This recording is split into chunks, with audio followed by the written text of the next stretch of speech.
Hello everybody, welcome back to 10 Minute Reviews. I'm Jason. This fuzzy one down here with her burger is Freya, my fuzzy co-star. And then we've got my lovely wife, Amy. We're bringing you today's episode. As always, guys, please hit the like and subscribe buttons like we say every single time. We are a small family channel, just me, the fuzzy one, the wife. And we Really, just love to talk about books. We love to read books, and we're going to keep doing this no matter what. But all the support you guys might want to give us would be greatly, greatly, greatly appreciated.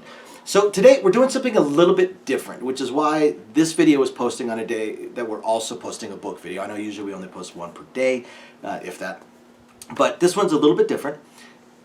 A lot of our book fans are lit RPG fans. So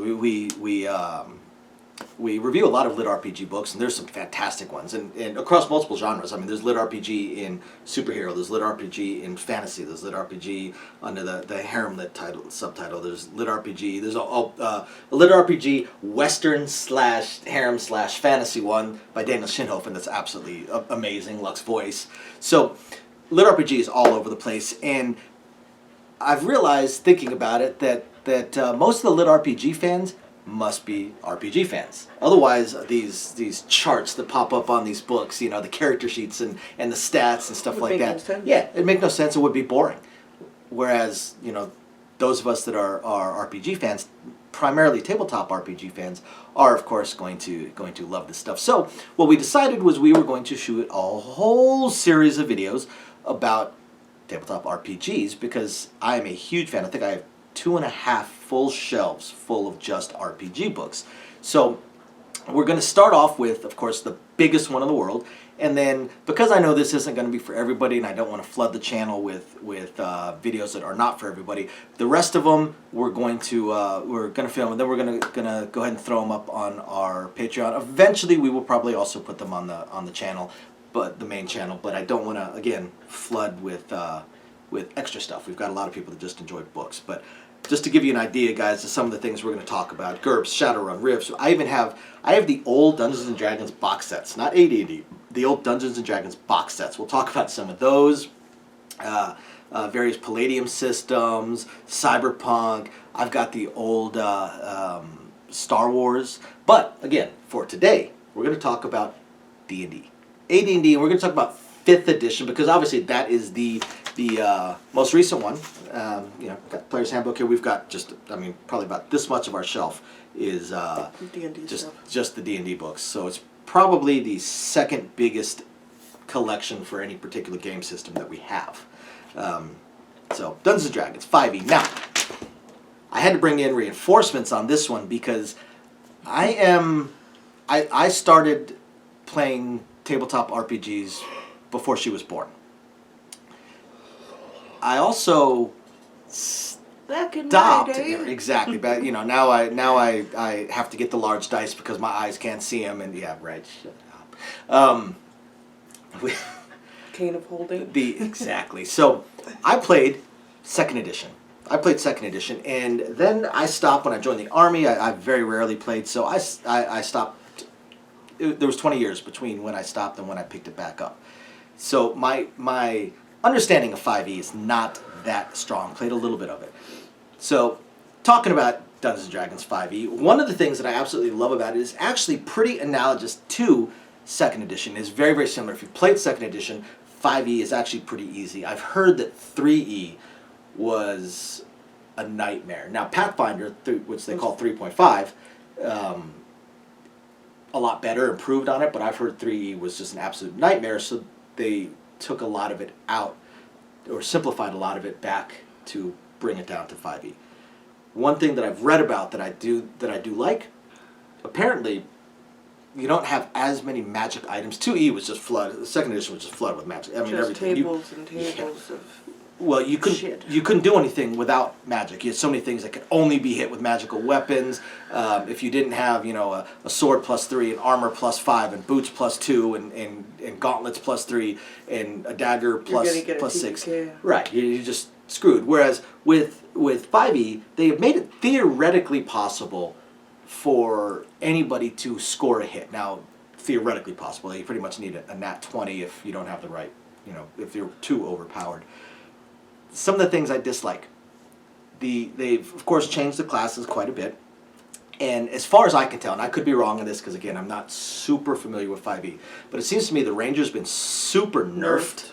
It used to be one of my favorite. When I played second edition, I loved the Ranger. I loved the 2-weapon fighting, and basically I played my Rangers as kind of a Dristord type character. That would be more of a fighter now. Right.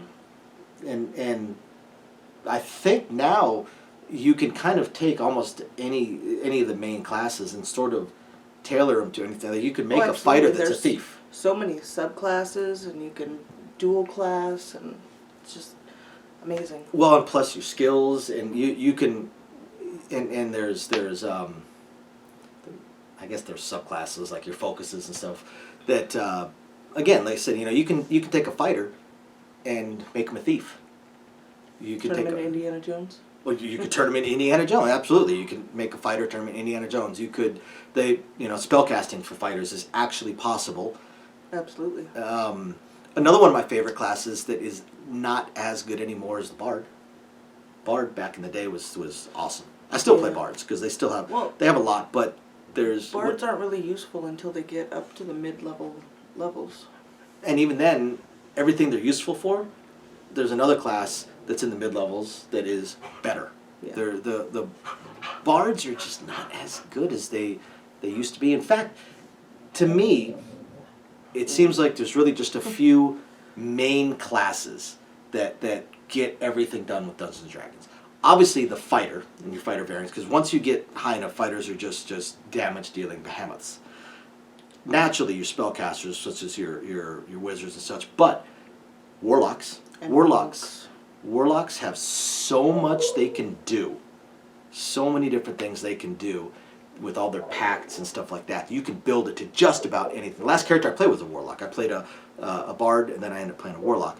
And then the clerics. Clerics have turned into probably the one-size-fits-all best class in D&D. I mean, between their damage dealing, their damage. So, I mean, you can make a cleric that's a better tank than a fighter or a barbarian or any other class. Absolutely. You can make a cleric that does more damage than a fighter or a barbarian or anybody else. And in fact, you can make one that does both of those things and also does more magical damage than any of your spellcasters. Plus, They can heal your ass. has your healing as well. So, clerics, I think, have become, I don't want to say overpowered, but just too good. Too good. Like, you almost want to make just a party of all clerics. I mean, you could, and still have all your bases covered. Yeah, you still and still have everything, because you could give them a couple of rogue skills and got everything that you need. So to me, the cleric is probably the strongest class And most versatile. and most versatile. It is the core class. Instead of back in the day, you built your party around the old tropes from barbarian. well, you had your fighter, you had your melee guy, you had your wizard, you had your rogue. Then usually you had your ranged person, which was your ranger, who was also your scout, and then maybe if your fighter didn't want to do double duty, maybe you throw in a tank.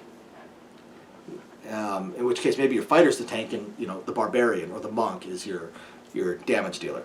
Now you could set up a party with 3 clerics, and actually you could set up a party with 4 clerics and do everything that party could do. Mm-hmm. Another class that I'm not super familiar with, but I've heard is extraordinarily weak now, Druid.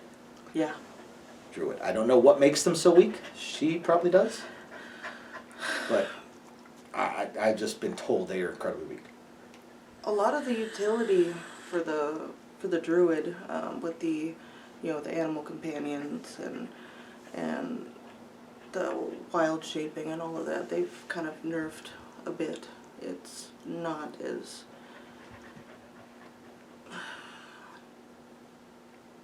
easily applied to most situations as it used to be. And then as they level up, what they get. One thing to look at with 5e2 is you look at max level. Look at what they can do at 20th level and see where they max out at. And what you'll notice is that that the fighter takes a little bit of a jump right there. The wizard takes a huge jump. Pretty much all the main spellcasters take a huge jump right there. The cleric, of course. The clerics are basically super paladins without all the restrictions from the old versions, where they had the magic and they had the swords and the shields and the armor and stuff like that. and that's really it. I mean, when you think about the other classes, when they start approaching that level 20 cap, what they're getting as they're hitting these higher levels, they're falling further and further and further and further behind these main classes. But the versatility within Dungeons and Dragons has really changed. It was actually very difficult for me moving from 2nd edition to 5th edition, just with, as she was saying, the subclasses, and all the various things that you could do with it. It's just absolutely fantastic. And not to mention, once you feel like you've got a handle on things, there's a new thing that comes out, like the Tasha's Cauldron of Everything. That gave you even more subclasses. And Xanathars, which I absolutely love, which we've got. We may actually talk about, if people are interested, we may actually talk about every individual book. We've got them. Yeah. We've got them, and if we don't, we're going to get them. So if you guys are interested, we may actually talk about those. But otherwise, we are going to, like I said, talk about a bunch of other systems, some really, really cool systems in other videos. Check them out on our Patreon.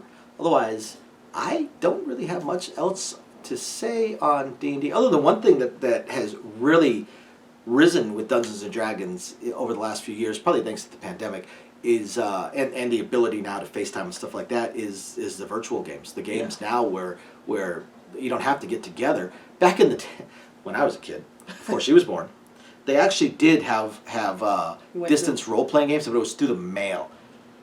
You're talking months to years, or they had internet ones, which was basically just you were on a chat board. And again, you have this big gap and big pause between every single thing. I mean, okay, we're in a round of combat. What's player A going to do? Now you wait until they type and they send it to you, and then maybe the DM was like, well, actually you can't do this. Well, okay, then I want to do this. Okay, roll me this skill check, and then you got to wait. I mean, everything took forever. Now you've got FaceTime, and everyone is real world and pretty cool. Now you have Dungeons and Dragons games with a group of players that all live in different states, and they have a weekly game. Pretty cool. So D&D, there's a reason that D&D is the #1 role-playing game in the world and has been for a long time. So again, thank you everybody for watching. Don't forget to hit the like and subscribe buttons. And if you are interested in some of the other role-playing games out there, check us out on our Patreon page. Thank you everybody for watching. We'll catch you next time. Bye. Bye now.